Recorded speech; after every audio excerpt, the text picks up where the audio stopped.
मैं डॉक्टर दीपक शर्मा कार्यक्रम आपकी किस्मत में दर्शकों का स्वागत करता हूं। कार्यक्रम आपकी किस्मत और यूट्यूब चैनल के माध्यम से दर्शकों को हम ग्रह नक्षत्रों से संबंधित विभिन्न पहलुओं की जानकारी समय समय पर प्रदान करते आए हैं। आप हमारे कार्यक्रम आपकी किस्मत डॉक्टर दीपक शर्मा को देखते रहिए और आप हमें जरूर सब्सक्राइब कीजिए, आप हमें लाइक भी कीजिए। आज हम दर्शकों को ज्योतिष शास्त्र के एक महत्वपूर्ण योग, जिसे हम अंगारक योग कहते हैं, ऐसे अंगारक योग के विषय में जानकारी प्रदान करेंगे। ज्योतिष शास्त्र में जब भी मंगल और राहु की युति होती है, अर्थात मंगल और राहु एक साथ एक राशि में बैठते हैं या एक भाव में बैठते हैं, तो इसे हम अंगारक योग कहते हैं। आपकी जन्म पत्रिका में जब भी मंगल राहु एक साथ विराजमान होंगे तो ये अंगारक योग कहलाता है।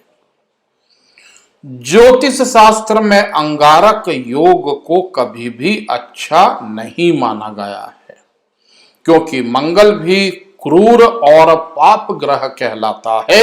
इसी प्रकार राहु भी क्रूर और पाप ग्रह कहलाते हैं।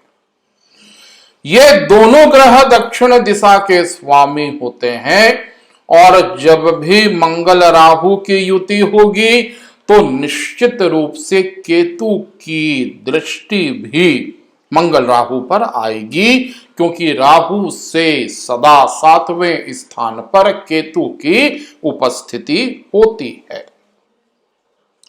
अर्थात जब भी मंगल राहु एक साथ होंगे तो उन पर केतु का प्रभाव भी परिलक्षित होगा।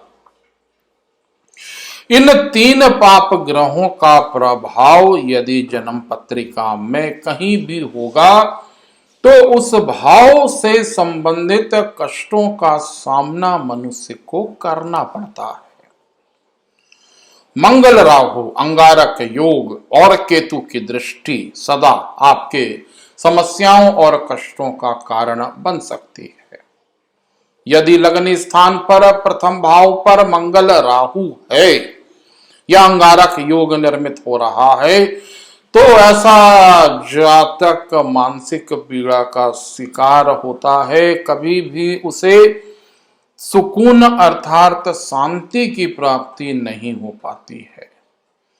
द्वितीय भाव में मंगल राहु की युति होने पर आर्थिक समस्याओं का सामना करना पड़ता है।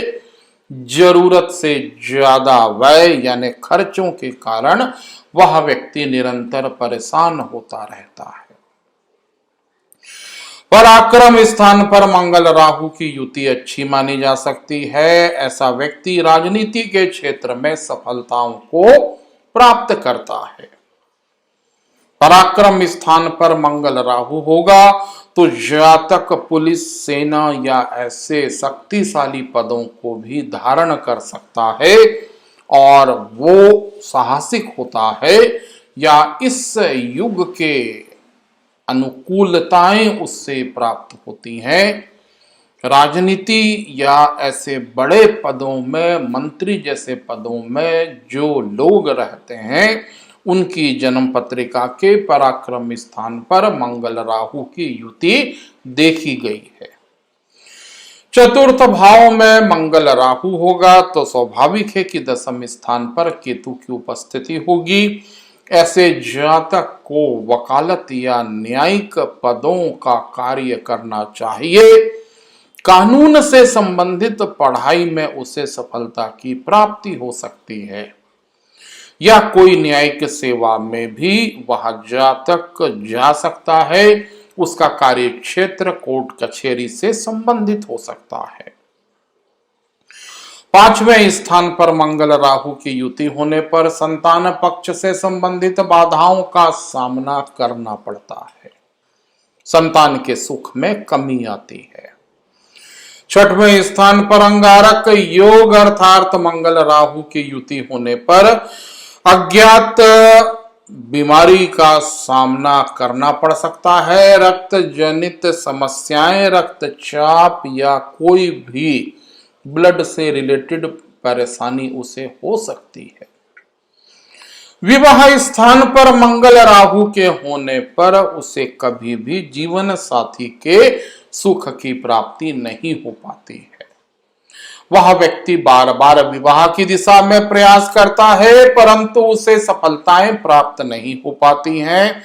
विवाह स्थान पर मंगल राहु की युति अत्यधिक अशुभ मानी गई है।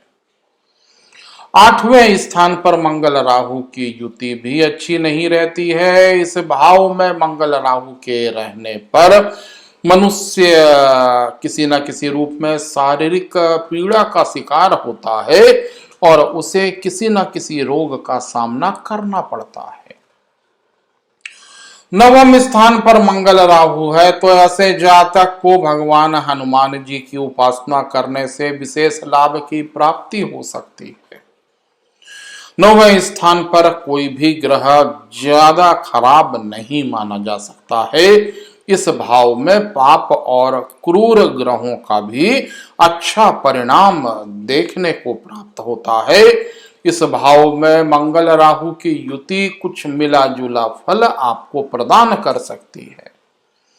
10वें स्थान पर मंगल राहु के होने पर मनुष्य को राजकीय पदों की दिशा में प्रयास करना चाहिए और उच्च न्यायिक पद भी उसे प्राप्त हो सकता है या शासन प्रशासन से संबंधित किसी बड़े पद की प्राप्ति हो सकती है।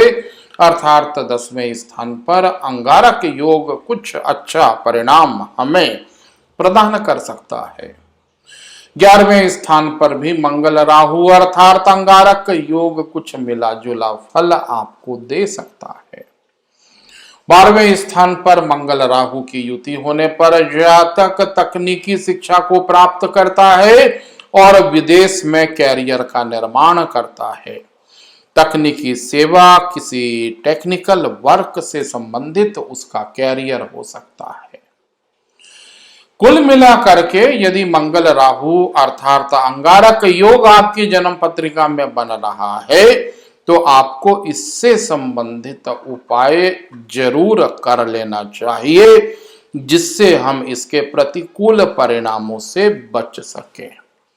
आने वाले समय में मैं डॉक्टर दीपक शर्मा ऐसे ही रोचक पहलुओं को लेकर के आपके समक्ष उपस्थित होता रहूंगा। आप हमारे कार्यक्रम आपकी किस्मत डॉक्टर दीपक शर्मा को देखते रहिए और आप हमें जरूर सब्सक्राइब कीजिए। अगले प्रसारण और अगली रोचक चर्चा तक के लिए मुझे डॉक्टर दीपक शर्मा को इजाजत दीजिए। नमस्कार।